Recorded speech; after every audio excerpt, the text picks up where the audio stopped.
Good day, it's November 9th, 2022. Welcome to my show. I'm Cory Morgan, and it's colder than a witch's tit out there today.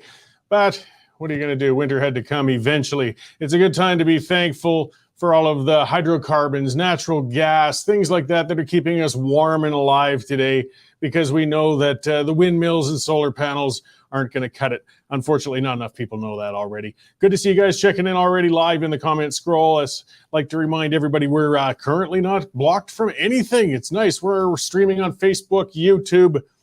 What else are we on? Twitter, LinkedIn, Twitch, Rumble, and Telegram. We're all over the place. I'm reaching out and annoying people on all sorts of platforms today. And be sure to use that comment scroll. Talk with each other, talk with me, send comments my way. I appreciate it. It lets me know that you guys are actually out there. See Ashley, Ed, Diana, Lisa, all you guys checking in. It's great. You know, keep things civil. We get a lot of, it's been fun on Twitter. Boy, the squirrels have been going crazy on me lately on there, mostly because I've been poking at public service unions. So, of course, I decided to write my my rant for today on public service unions, because they well deserve it. And it's time we start re-examining how we do some things. So I'm going to have a couple of great guests on. Robyn, Laura, and Will Jimmy. They're from Neestanan. It's a company. It's an indigenous-led one, and they're moving to basically expand the rail and pipeline capacity to the Hudson's Bay, and putting a partnership together on that with a number of products that can get out and we can ship and get to coastal waters a different way. It's that option people don't talk about enough. We've got a number of coasts in Canada, and that one hasn't been utilized. So it's going to be great. They're going to be in studio and talking with them. We'll have the business check-in with Jim Busicum, and talking with market commodities and some agriculture products. And I will have another Dingleberry of the Week award. We got another worthy one. That'll be at the end of the show, where I'll bestow that new honor upon some people. All right, let me get on to what I'm ranting about, though. And, once upon a time, the government and the public service unions, I'm going to start with a story, some Alberta history. They controlled every aspect of beer production and sales in Alberta. Unionized government-run liquor stores offered only a handful of brands of warm beer, and sales were only available during banking hours. Those of us old enough to remember it poorly.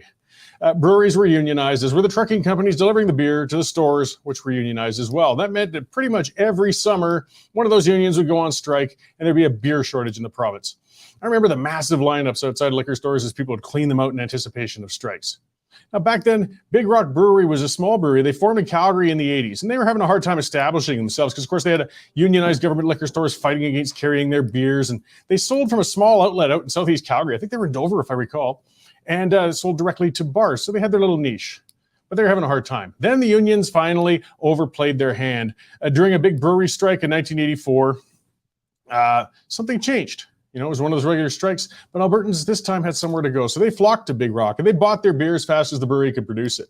And people discovered there were beers besides Labatt's and Molson, and many of them never went back. It was the beginning of the end of the monopolies. Albertans had found choice, and they liked it, and they wanted it. Now, Ralph Klein certainly loved his beer. And one of his first acts when he became Alberta's premier was to privatize liquor stores. Suddenly, consumers could choose from dozens of beers, sold chilled and at all sorts of hours. There was no going back.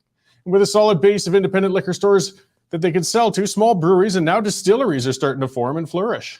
There's hundreds of beers to choose from. The quality's higher, and there's never shortages or strikes. Citizens won.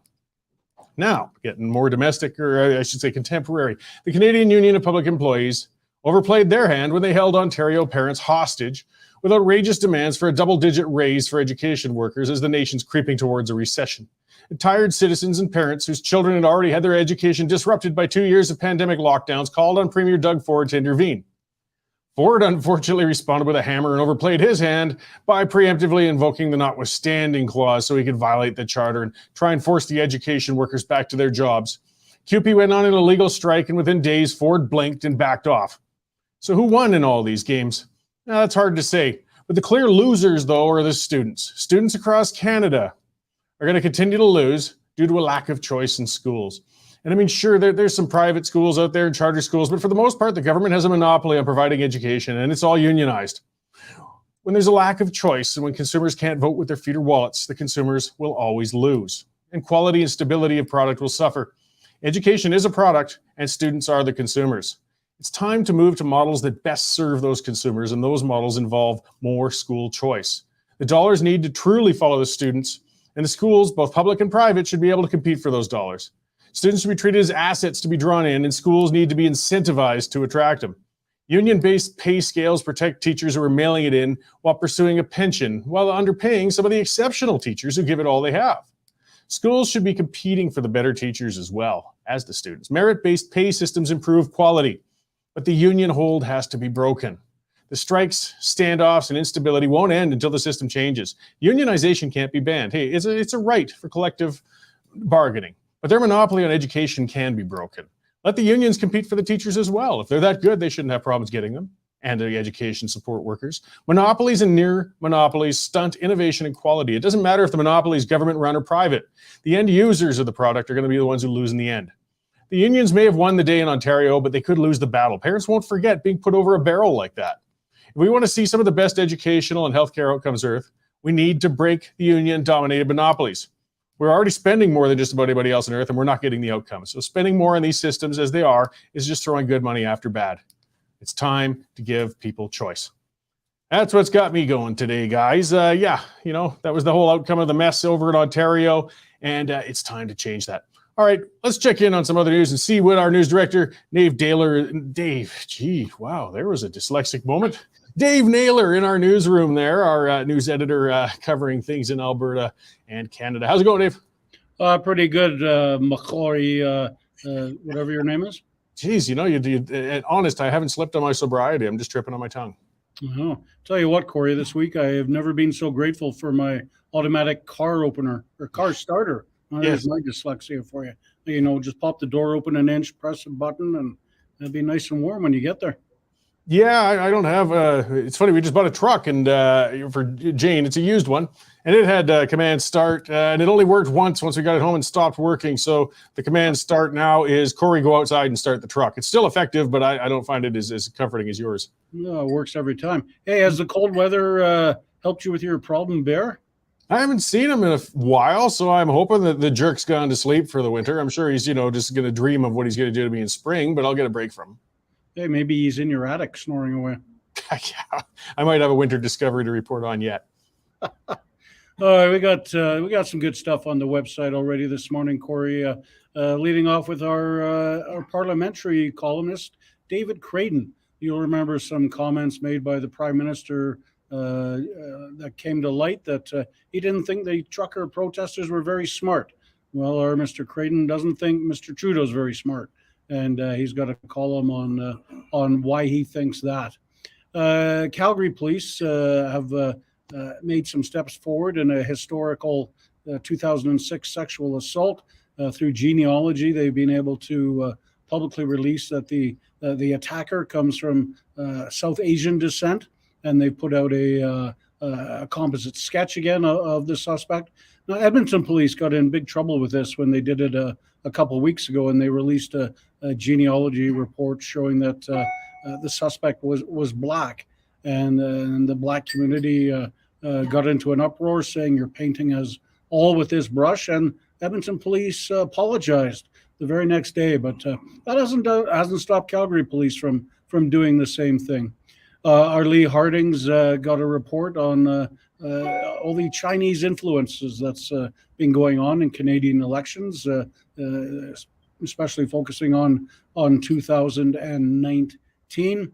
Our Matthew Horwood, parliamentary reporter, has been at the Freedom Convoy inquiry all morning. Got an early story up from the councillor in Fort McMurray on what he has to say. The inquiry is a little bit stalled right now because, unfortunately, one of the lawyers had a medical episode and looks like he collapsed. So we'll be watching that this afternoon. I believe the mayor of Coots was also on earlier, and Matthew will be filing on that. Dave Makachuk, military experts, got an interesting look back at the Sidewinder missile, how it came about, and the havoc that it is wreaking now. And Mark Zuckerberg wreaked some havoc on Facebook employees this morning, Cory, firing 11,000 of them, 13% of their workforce. So for 11,000 people, it was unlucky 13. And unfortunately, this time of year, it looks like they're going to be out of work for Christmas. Coming up this afternoon, our Mike Thomas is keeping an eye on the U.S. midterms, the expected red wave was basically a trickle. We've got an early story up from Mike, and he's going to be monitoring that through the afternoon. And as I mentioned, as will Matthew be on the trucker inquiry. So lots of good stuff up, lots of good stuff to come, Cory, on this chilly winter day. Always lots on the go. Looking forward to seeing those hitting the Western Standard page. All right. Well, thanks for the update, Dave, and I'll see you after the show. Have a good one, Cory. Great. So as you can see, lots going on, lots of people working across the country covering these things. This is when I nag and remind everybody the reason we can do this is because of you guys who subscribe. So please, guys, get out there, take out a subscription. $10 a month. It's well worth it. Keeps us. We do not take tax dollars. We will not take tax dollars. And it's been fantastic. I put a picture up of the studio. I tweeted that out, showing the inside of it from my perspective. I was just thinking to myself, because we hit our 3rd birthday and as a business here at the Western Standard. And on our first year, when we did our first live broadcast in our old office, we literally had a phone duct taped to a tripod, and it was just a catastrophe. And things have come a long, long way. And it's thanks to you guys who have subscribed. And if you haven't yet, come on, guys, get on board. We're not asking for charity. We're offering a service. It's a subscription. There's people who I'm certain spend much more than that on their monthly OnlyFans accounts. You can spare $10 a month to watch this. Just don't do the same thing and behind the scenes. I don't want to think about it. All right. So yes, some of the stuff, the ideas, we were talking a bit about my earlier rant, with the teachers. Somebody, Bob, saying, they can be paid by the number of students in their class. Perhaps there's different things we can look at. The thing is, you got to have choice. I mean, one of the things I kind of agree with, and I disagree with the teachers unions, is they always point out, and rightly so, that students are all different, because that's when they're always fighting standardized testing. But the reason they fight standardized testing is because standardized testing exposes who the shitty teachers are. That's the real reason the unions always fight standardized testing. But their case they make against it also is saying standardized testing is unfair because different students learn different ways. That is true. But the way to deal with that is to have as many different educational institutions and options and abilities for all those different students as you can. But as soon as you start talking about giving school choice, then suddenly the unions, no, just spend more money, give our union teachers more money, and we'll fix it all. And they don't. They never do. We need to change the system. It comes back to the same thing that we see when we're talking about healthcare and others. It's the system, guys, not just more money. But the unions don't want to hear anything else but throwing more money at it. And speaking of unions, then let's talk about in Alberta, we had the by-election for Danielle Smith seeking a seat. She parachuted into Brooks Medicine Hat. And I guess, the NDP were hoping for big inroads, or hoping that, that Smith would do terribly in it. I'm certain that the UCP were hoping Smith would do a lot better and, get much higher. It was kind of a middle of the road. It was a decisive win. I mean, they never came close. She was at 55%. But when you keep in, or 54%, I think it was, but when you keep in mind that constituency had 60% support for the UCP last time, it's a bit of a drop, not a trending in the right direction. And the NDP did grow in support anyways.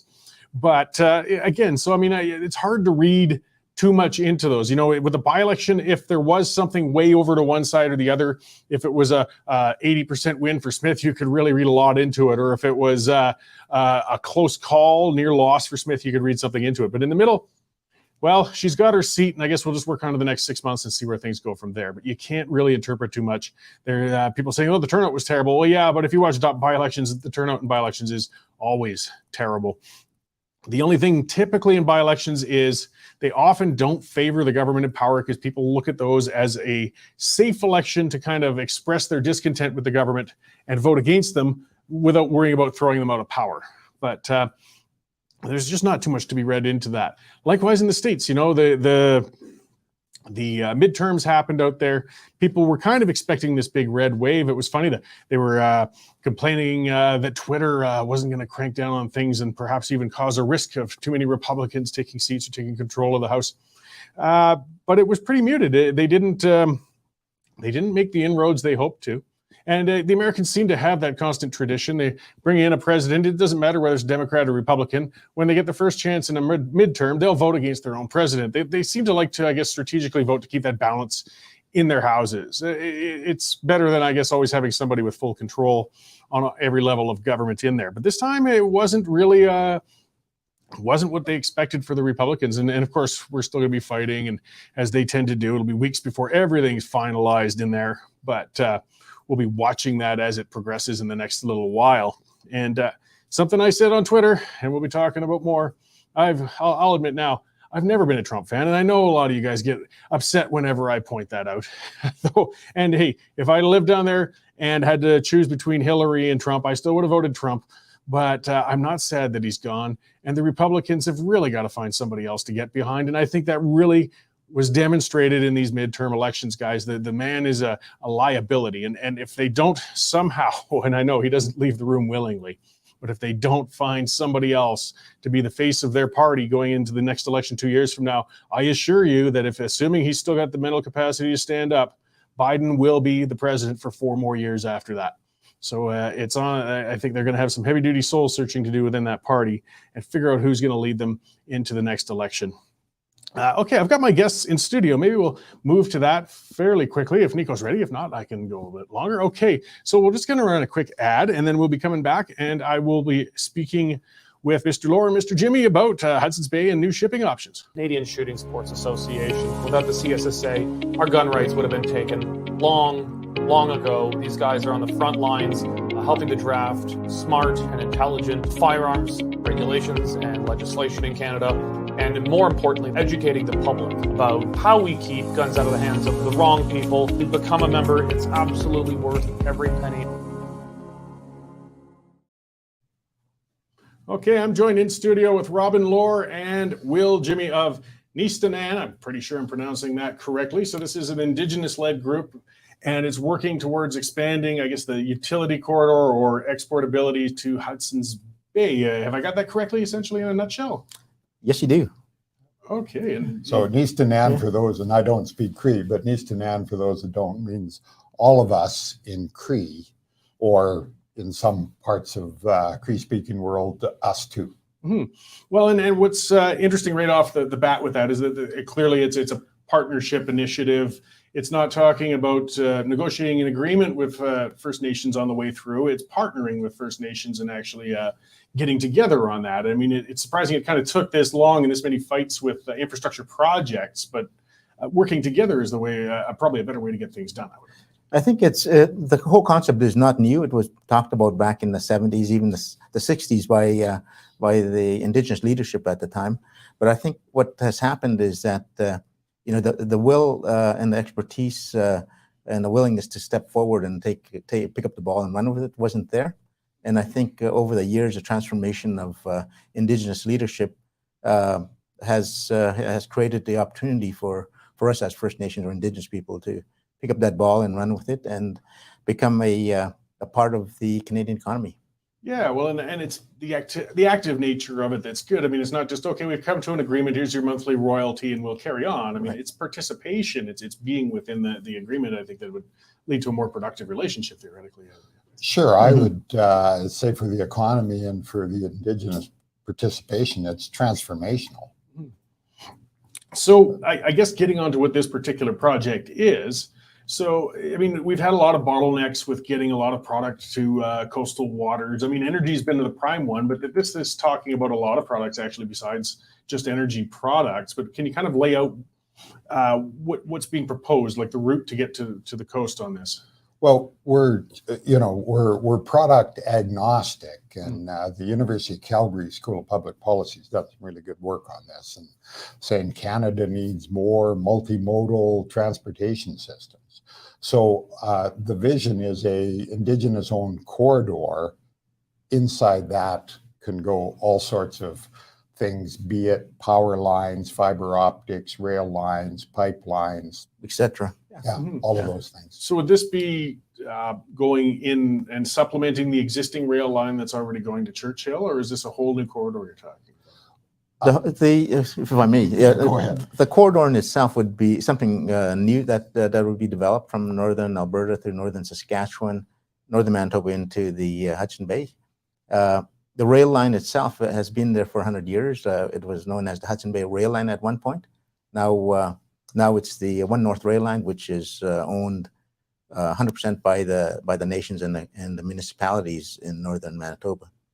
Okay, so this would be a whole new line potentially going to it, or? Well, it would be a collaboration with that. Okay. With that, and we're not interested in going to a lot of effort to replace something that already exists. That's So what I'm yeah, kind of wondering. yeah. So, I mean, we've heard to this line, it's a tough one to maintain. It's covering a lot of skeg and, soft areas, permafrost, things like that. And it needs some upgrading, I imagine. Yes, it does. The line from the pod to Amory, Manitoba, I think would suffice with some maintenance on it, upgrades.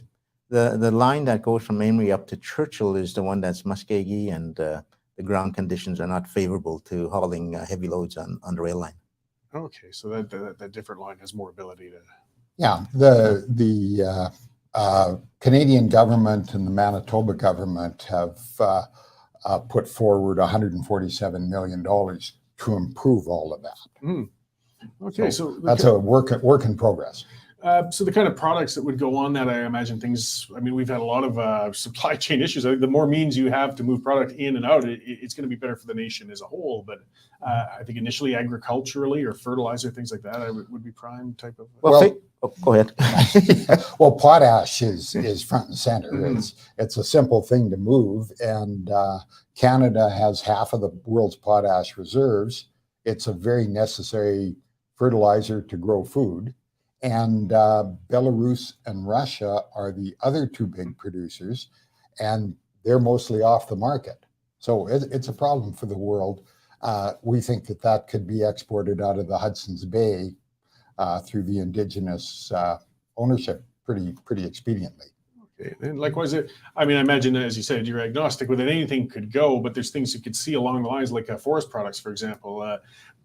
That could be a potentially good area. It's an inert product. You don't have an environmental hazard in moving that. It can be stored at a port for seasonal reasons, but also help the communities that are developing their forestry industries where they are along the right-of-way would be.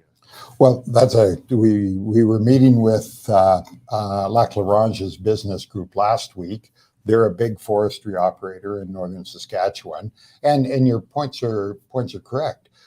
In exporting stuff to the U.S., we end up with tariff and royalty issues and protests about subsidization of the Canadian business. That's not a problem heading to Europe.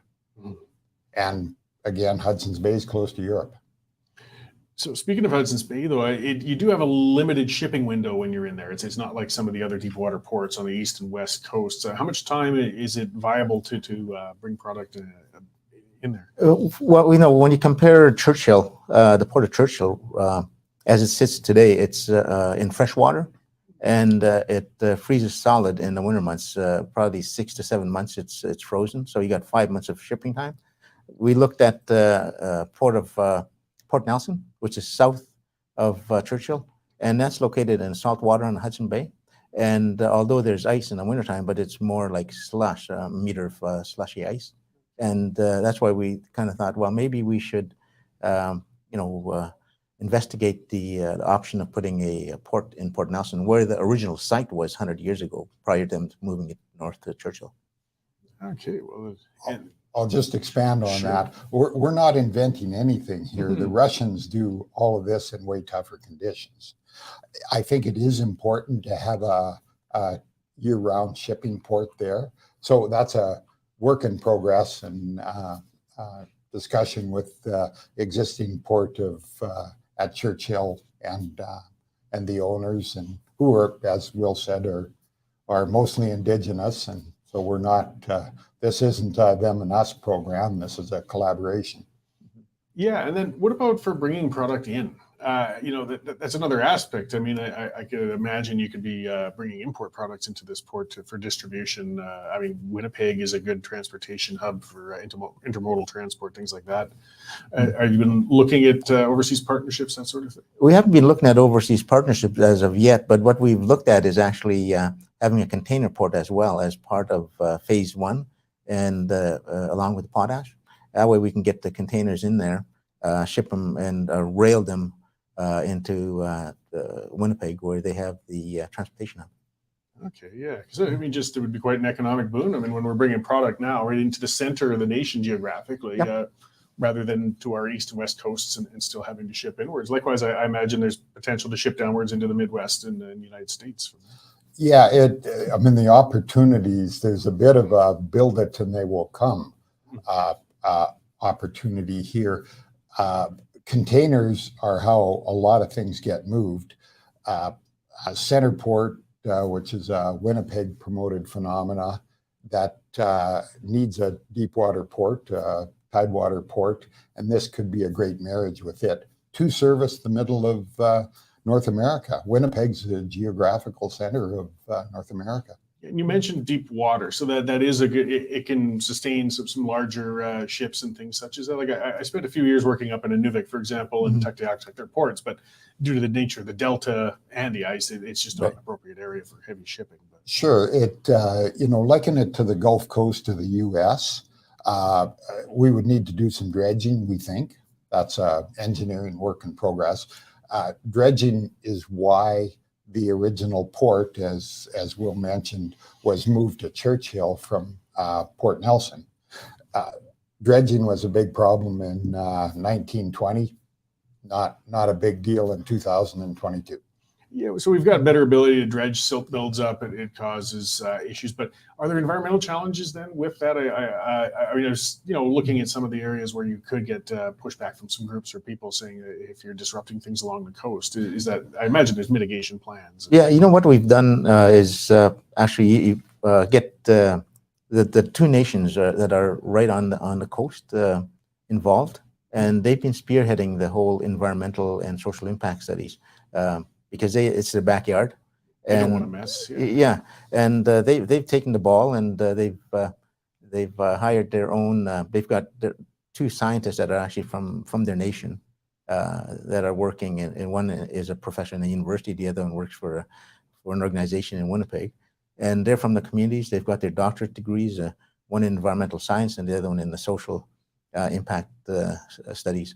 So they're going to take the ball and run with it, and what better way to have successful endeavor with your own people leading the charge, because it's their backyard. They know the trap lines, etc., and they know the movement of the wildlife as well. Yeah, I mean they're going to know what's going on, and they're the most impacted. Yeah. So it's good to seeing that, working ahead of that rather than working after the fact and then getting into a fight. And I think I think that's going to alleviate a lot of unnecessary setbacks. That like pushbacks, etc. So another area with challenges, it sounds interesting with the federal government, as you said, has already put a lot of money into upgrading the line. So I mean, they're certainly receptive to some degree of expanding the capacity then, or they wouldn't have gone in. Is there already communications with other levels of government? I mean, that's always one of the areas you can kind of get tied up in red tape, and even with the best of intentions, things can get hung up for a long time. Can I quote you on you could get tied up in red tape? Yeah, Cory, we've built a good relationship with the government of Manitoba in this process, and are in regular contact with them. Less so with Saskatchewan and Alberta, but we are in contact with members of cabinet in both governments. It's something that's got to be done. This being an Indigenous driven and Indigenous owned project,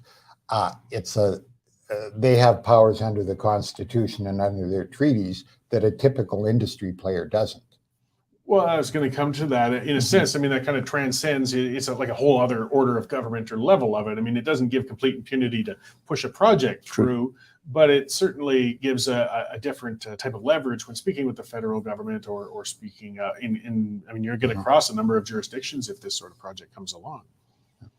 So all true. It's the vision is across the prairies and the northern prairies, so that it'll be virtually all Crown land, current Crown land that will be transformed to Indigenous land through treaty land entitlements and other existing mechanisms between the governments and the Indigenous people.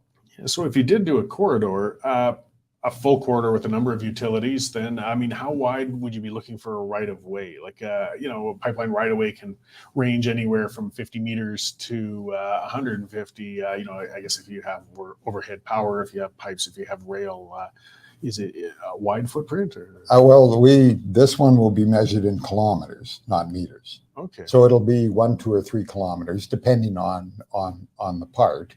It's got to fit a number of things. one of them being a large direct current power line. Currently, Manitoba Hydro is selling power to the U.S. at less than 2 cents a kilowatt hour. You can finance that existing line into Alberta if you could get permission to build it, which Indigenous groups think they can, with that spread in the power. Which again, I mean, if I don't want to get too far into the weeds on the whole thing of renewable energy and so on, but hydro-generated power is a green type of energy. It's emissions free, and it would fit with a lot of net zero plans if you could bring that sort of generation then out to the west and into Alberta and other areas where you wouldn't have to. Well, and as one of the Manitoba cabinet ministers said, that water's going down the Nelson River, whether we turn it into electricity for use and it's green use. Yeah, I mean, it's not like the water vanishes when you put a hydroelectric down. You're going to hold it up for a bit, make some juice, and the water can carry on where it was going. Yeah.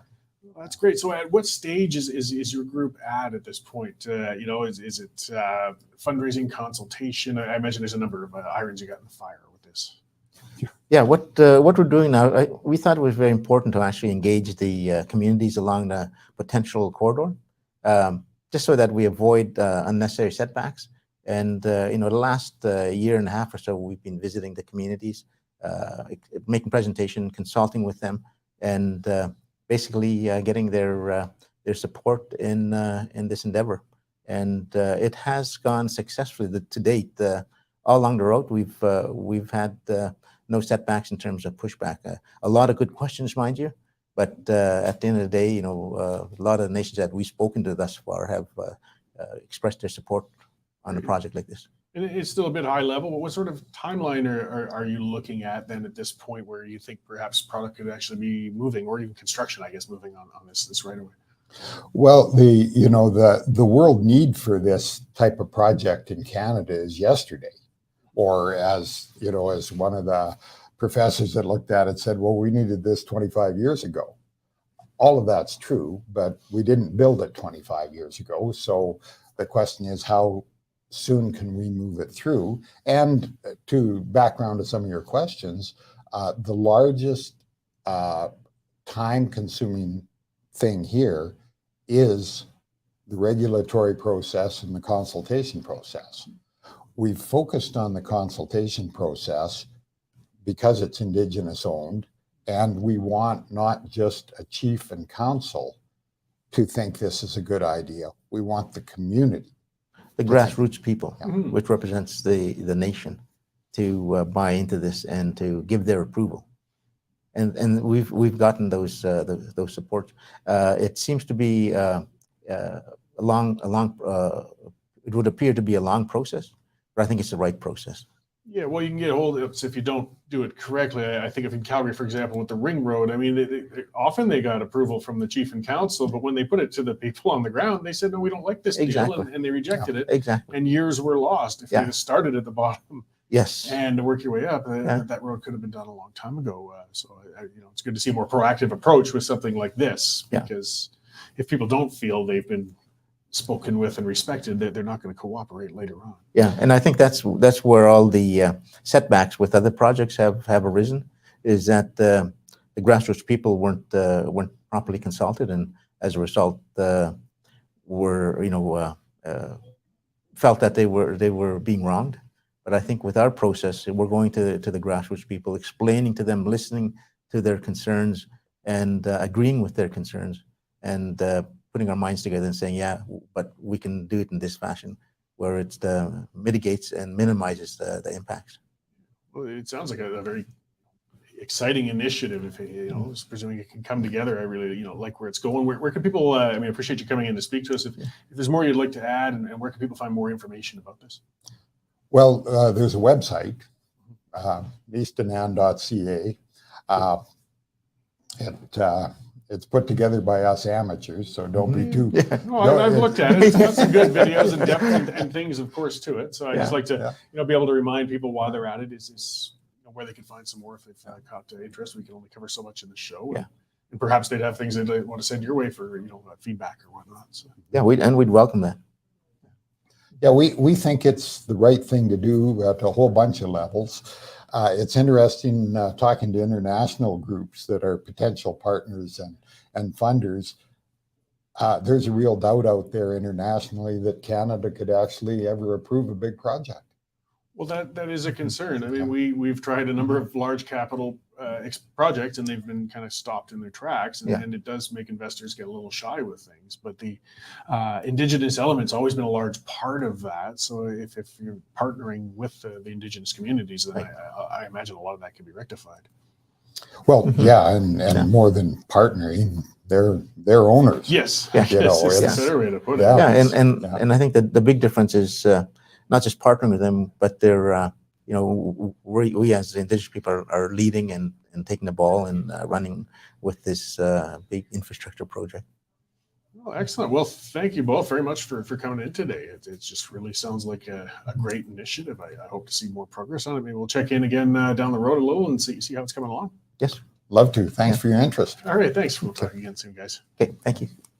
All right. So that was Will, Jimmy, and Robyn Lohr of Neestanan. And yeah, it just sounds like a really exciting concept. It's a true almost thinking outside of the box. We've boxed ourselves in with so much of our exports and imports, things coming and going. And well, let's see if we can't find a third way. And I don't know. I see nothing but win out of this. And again, nothing's easy, though. And this is still obviously in its formative stages, and we'll see where it goes. But this is the way to do it. And this is the way, I guess, just to bypass that constant opposition. The ridiculous environmentalists, the activists, the ones, they cloak themselves in First Nations issues. But in reality, a lot of the First Nations actually do support this sort of thing, especially if they are owning it or have a part within it. So if we want to get things done, this is the way to do it. Get it into those interested parties. And when these foreign-funded activist groups show up, it'll be the First Nations people saying, get the hell out of here. This is our business venture. We want this thing to get going. Do not come on our land and go away. And some of the other things, so yeah, moving energy, moving potash, lumber. I mean, there's no end to it. As you said, with container ships coming in, I mean, as an import facility as well, and then the jobs that come with that. When you've got yards, you've got shipyards, you've got shipping. I like these concepts.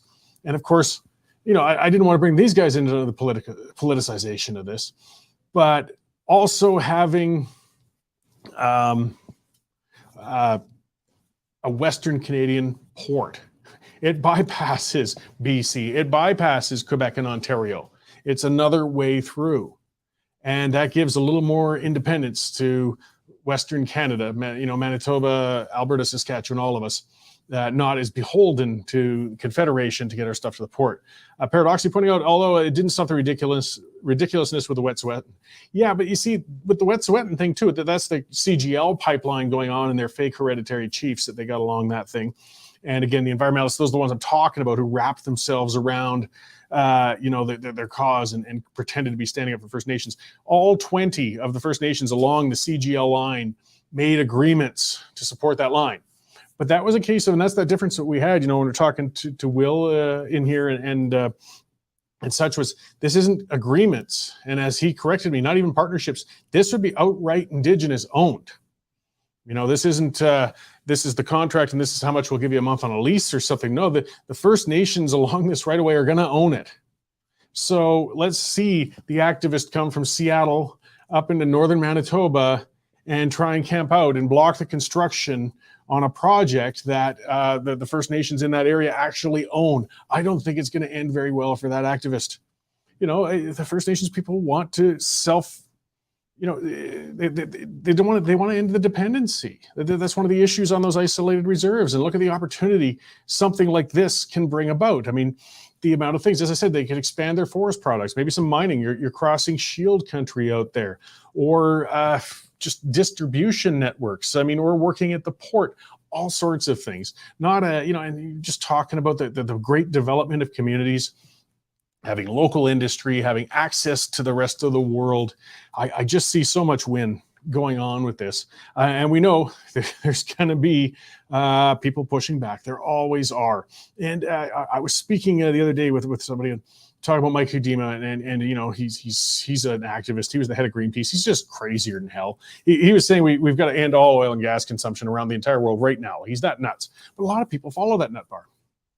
They will oppose everything. They're anti-human. They really are. They're anti-people, and they would fight this. And again, though, okay, well, let's quit having them fighting business interests from Calgary or Toronto or Montreal, and quit having them fight, you know, oil companies. Come on and try and fight the First Nation companies that own that right of way, that own the business that's doing this. Good luck. I wish you guys all the best. And as Paradoxy saying as well, you know, I could even provide cheaper shipment of goods to some northern communities, maybe. Yeah, absolutely. Like, the access is everything. And this was something that frustrated me. As I said, I spent 4 winters working in Inuvik on the northern coast in the Beaufort Sea, and on oil exploration projects. And since 1974, they've been trying to get the Mackenzie Valley pipeline all the way up to Inuvik. There's loads of natural gas and conventional oil sitting up there, capped. Thousands of wells capped, just sitting there. They've been doing it since the 60s. Can't get the bloody pipeline in. By the time they finally approved the pipeline, and the Berger Commission held it up, all these different things, that the costs of it had just skyrocketed so badly that the partners up there said, we're not building that thing. It's just out of bounds. So they regulate it to death. That's what the government does all the time. They won't necessarily cancel it. They'll just regulate it so much that companies walk away. But you see that all the time. The news likes talking about, look at the price of a gallon of milk in Tuktoyaktuk, or look at a price of a steak in Inuvik. Well, one of the things that would have come with that pipeline, if they'd have done it, was there was going to be a road paralleling it. You see, right now, if you want to get to Inuvik, you can drive all year round, assuming you don't get hit by a snowstorm or something, and there's a couple of ice crossings. And you go all the way around through Whitehorse and up just past Dawson City, up the Dempster Highway, and they call it a highway. It's a high-grade gravel through some very north. It's a beautiful drive, by the way. But it's a very long haul, very expensive. You can't really haul goods much there. They haul a lot of stuff in summer by barge when the ice is gone and sit on it. But if it's fresh goods, it's terribly expensive. If they'd have built that road straight up, because you could drive as far as Norman Wells, I believe it is, which is kind of halfway up into the Northwest Territories. It's up north of Yellowknife. They would have connected that all the way to Inuvik. That would take 1,000 kilometers out of the drive to get to those communities up there.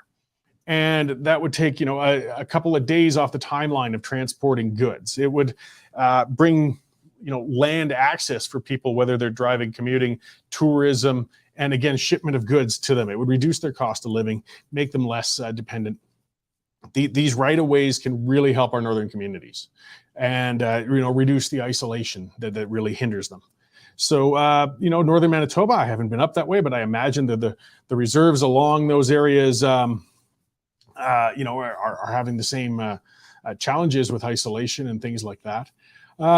Lorraine saying, you know, resources belong to all Canadians, not just Indigenous people. Did they pay for the construction? Well, the construction hasn't been done yet. This is an Indigenous company. But you see, what would happen is they would own the right of way, not the goods.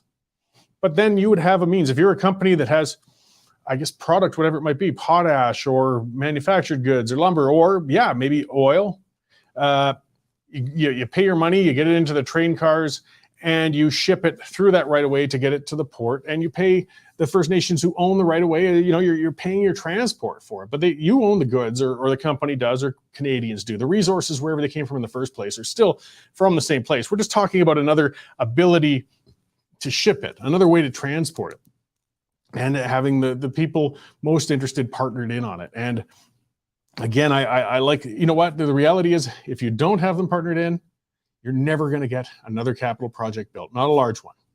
It's not going to happen.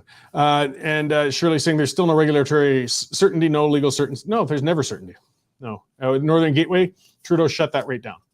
Kinder Morgan TMX, but you remember Kinder Morgan was a private company, so Trudeau regulated that one to death, the moron, and then he bought it, and now he's been dragging it out. I don't know if it's ever going to get done, and of course the budget's blown. But remember, none of those were owned by First Nations, none. They consulted, but they weren't owned by them. Let's see Justin go up to a First Nations company and say, you can't do that. Good luck. I can't see it happening. But we'll see. Either way, I mean, this is still obviously in a early stages of development on what they want to do. And we'll see what happens. Let's see. Somebody mentioned earlier too, and our reporter in Ottawa, our bureau chief, actually Matt Horwood, I think he was tweeting about it. Yeah, there was a lawyer who collapsed live during the hearings of the Emergencies Act inquiry in Ottawa. It was kind of bizarre. I saw that little clip. He just kind of keeled over. I do hope he's okay. Somebody's saying, we don't know what happened with him. And I don't know if it's been reported on yet or not, but watch for Matt Horwood online. He's covering that. He's been watching all of those hearings. Kind of just a bizarre thing. Hopefully, perhaps he was just a bit dehydrated or something minor, but he fainted and just went right over at the hearing. It was kind of scary to watch. Lots of stuff breaking. We got a lot of emotions, and we got a lot of, there's, man, Nico's fast. Here's the clip. So he's speaking and then just bang off his seat and goes over. Pretty concerning. I hope it's something minor. Occasionally people faint. He was going for some water. We're emotional about this whole thing. You might like or not like some people, but we certainly don't want to see anybody harmed or anything at these. And maybe he just needed some hydration and some rest. And we'll find out more details. Of course, we'll report on those as we see them. Some of that. So some of the stuff that's coming out with the Freedom Convoy too, as we look at it. This is an interesting one. Internal reports from a police consultant. Consultants, these guys are something else. And this is Advanced Symbolics Incorporated. And so police paid for this. And I guess this thing concluded that the Freedom Convoy was a movement by right-wing Christians to gain converts. Yeah, I guess this was a church movement. This is the way to build the flock. Join the convoy. These guys nuts? This is the stuff the tax dollars go towards. It's no wonder they had so much difficulty in dealing with those protests and responding to them. It's bizarre. And but this is the stuff that they were working on. I don't expect a lot out of this inquiry, but at least we're airing some of the stuff and realizing just how flat-footed and bizarre this government has been. Paradoxically saying I'm not right-wing or a Christian. Oh, there you go. I mean, I'm libertarian. People could call me right-wing, but I'm most definitely not Christian myself. And no number of convoys are going to make me convert. I'm certain there were Christians among them. But the police chief, Peter Slowly, then police chief, said these are really important insights, he said. Documents didn't disclose how much the police paid for surveillance of Christian imagery at the protests. Really? Like what? People who happen to wear a crucifix or I don't know, I would just have a Bible in their truck, Christian imagery. Where are you nutcases even going with this? These guys were something else out there.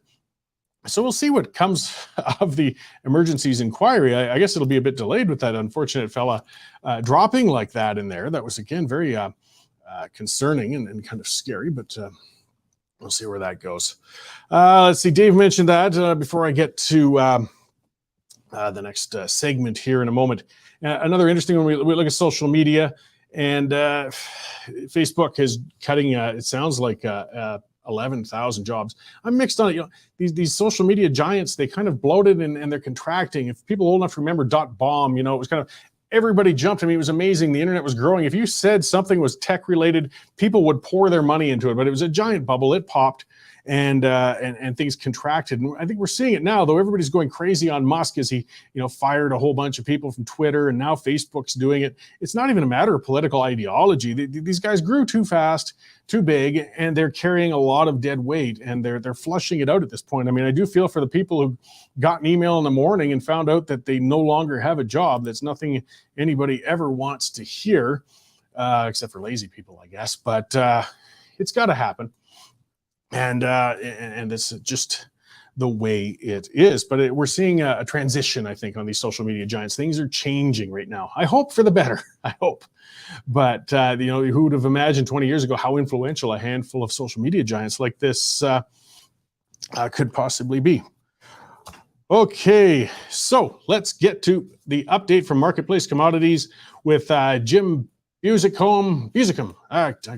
Gene is going to kick my butt again, but I'm getting better at it, I'm sure of it.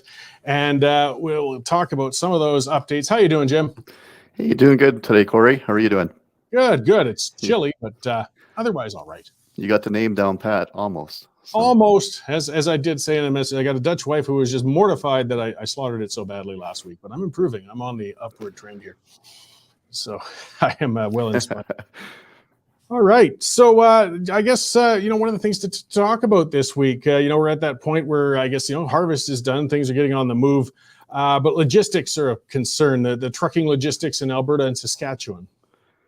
Yes, that is a concern from our standpoint. We move grain through Alberta and Saskatchewan, some from Montana back into Alberta. And almost invariably, every trucking company are short drivers, they're short equipment, such as trucks and trailers. And as a result, there's a backlog of product that is starting to build up at the farm gate. It is getting moved to some extent, but just not quickly enough. Now, we think farmers are not necessarily feeling that today or even necessarily noticing that because they're not in a specific rush today to move their inventories. And they have the on-farm inventory. They're done harvest, as you said, and aren't necessarily in panic to move it. Now, the end users that we sell to, which in our case, we sell a lot into the livestock industry, the cattle feedlots in Southern Alberta, because they can't get on-time logistics deliveries of the products they need, they're actually moving elsewhere to get their supplies. With more corn coming in from the United States, the corn is shipped into Alberta on rail, and then it's transloaded with a short trucking distance from there to the feedlot. Whereas when we buy it in Alberta and Saskatchewan, the distances are further away and it takes more trucks to get the job done. So that's something that as we move into the first quarter of 2023, I think will be more of a problem unless we can see some more action on it today. So, and these are the things you guys give, I guess, warnings or updates on and things like that, like a producer has to keep it in mind. So, I mean, if you're going to try and bypass that by storing on your farm or things like that, that's impacts your selling nowadays too, right? I mean, if you're going to try and hang on to your product and sell at a different time. Yeah, exactly. So I think from a farmer's standpoint, we just really suggest that they get proactive with their selling of their commodities and look at a solution to this trucking. Like there's not a great solution on it. There's only so many trucks around. They do have a solution at the farm gate to some extent. They can haul their own grain. They have the equipment. Some do haul their own grain, but many just rely on custom haulers to move the product from origin to destination. So they could help out on that perspective. But I think just being proactive, like, a situation I can see happening is we do get into late winter, and it tends to be a time period where farmers want to move their grain, and I think they'll find out it's difficult to move. Or, like I said, corn's starting to move in here right now, so a lot of their end-use market is actually going to be replaced with a different commodity, one that's available. And price between the two actually is pretty much the same anyway right now, so it's not a disadvantage for a end user in Lethbridge to switch to U.S. corn versus buying barley.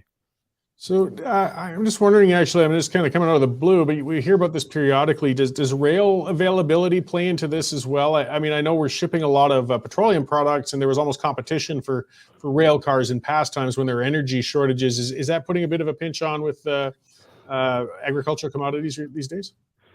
It hasn't been too bad the last couple of years. So first of all, to back up, in 2021, we had a drought in Western Canada. So along with stronger energy prices, there wasn't necessarily the competition for,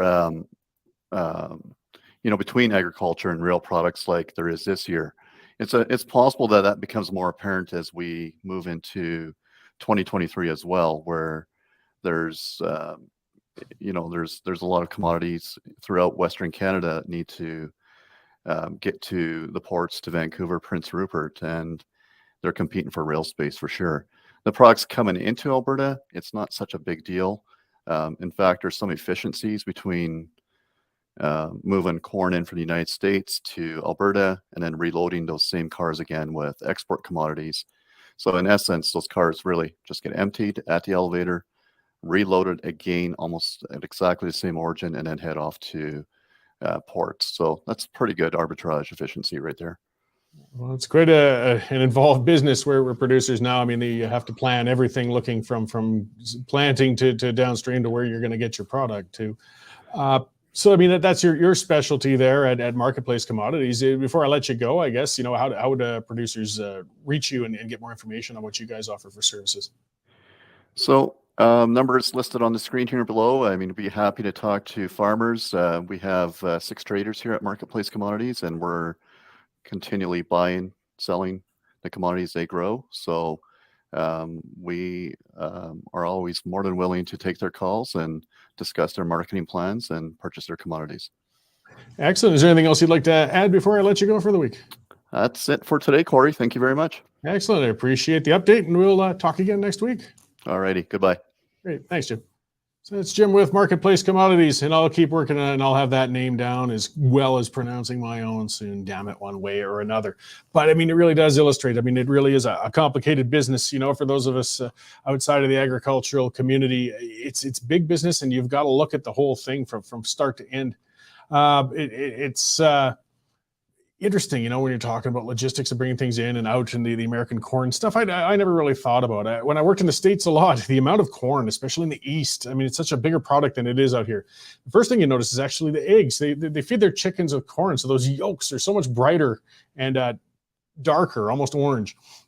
And they seem almost so pale and pasty when you get back out here to Alberta and eat these local products from out here.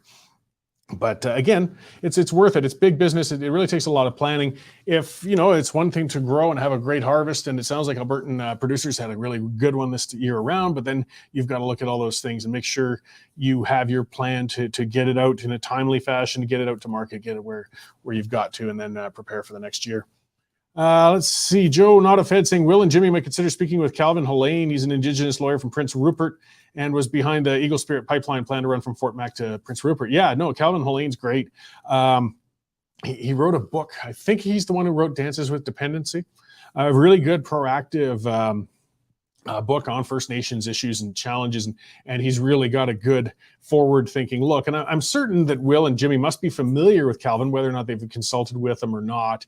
It's hard to say, but we're seeing a lot more business leaders coming out of the First Nations communities, and I like seeing it. You know, we got Stephen Buffalo. He's been very active in talking about energy and things, and he's still very connected and proud of his community and his culture and his heritage, but at the same time realizes that you got to take part in the economy, not fight all the time, and everybody benefits, you know. Gentlemen like him and a number of others, Billy Morin up in Enoch Reserve and opening private health facilities that I'm sure gives Rachel Notley gray hairs in the night. But as I said, same sort of thing. If you want to get past these woke lunatics who block development and expansion of services, well, let's get proactive. Let's think about it. First Nations do manage to get things done in ways that other collective groups can't, and we can all win from this. All right. I'm going to wrap things up, and I do. As I said, this is going to be a new weekly award. There's a lot of worthy ones. The Dingleberry of the Week. Yes, this one here goes out to a company, a Canadian company, a long-standing Canadian company. It's Maple Leaf Foods. I mean, they're huge. You know, these guys are tied in for all sorts of stuff, and they've always prided themselves on their fantastic lunch meats. You know, they're a giant butcher. Well, they did the good old go woke, go broke, and they went and invested heavily into the vegetarian market. And they lost $191 million on their vegetable protein division. Yes, you guys are successful butchers. You listened to some dumbass consultant who said, hey guys, the future is vegetarian. No, it's not, you morons. Now you've dumped $191 million of your investors' money lost just in that division because people want to eat meat. Get over it. Hey, if you want to choose to be a vegetarian, by all means do so. Don't listen to those hipster morons saying it's a trend that's going to take over the world. It's not. Look at the sales. So the Dingleberry of the Week, I would give part of it to whoever the corporate team is at Maple Leaf Foods who listened to, and as well, it should be applied to whoever the consultant was who said, this is a really good idea. We should take a meat company and move into vegetarian products. Yeah, that paid off really well, guys. Come on, get real. Your vegan weenies taste like crap and they didn't sell. So a Canadian institution has embarrassed itself, but at least they did get an award for it. They are this week's Dingleberry. Good on you guys. Okay, come on in next week. Now we got a lot going on as always, lots of shows, lots of productions. Melanie, of course, is constantly doing great stuff. And Sean Newman, with his podcast that comes out. Keep watching all those Western Standard channels, guys. The Pipeline's going to be on a little later tonight. And watch for those Nigel Hannaford editorial reads. Man, he's great. He like channels like a Rex Murphy, and you'll get those clips on the YouTube channel. And some of them take right off because it's just fantastic as he eviscerates things. I'm going to have radio host Jamil Javani on. He's suing Bell Media. He got fired from them. It's going to be an interesting discussion. Basically, the bottom line was he's a black media personality, and he didn't he wouldn't perform, or at least the way he's stating it, the way they wanted him to, as what they felt a black media personality should. And he found himself on the outside looking in. So now he's suing them and pushing back. So it'll be interesting talking to Jamil next week. And of course, there'll be lots of other news and another Dingleberry of the Week award, and lots of ranting on my part. So thanks for joining in this week, guys. We will see you all next week at that same time. Thanks.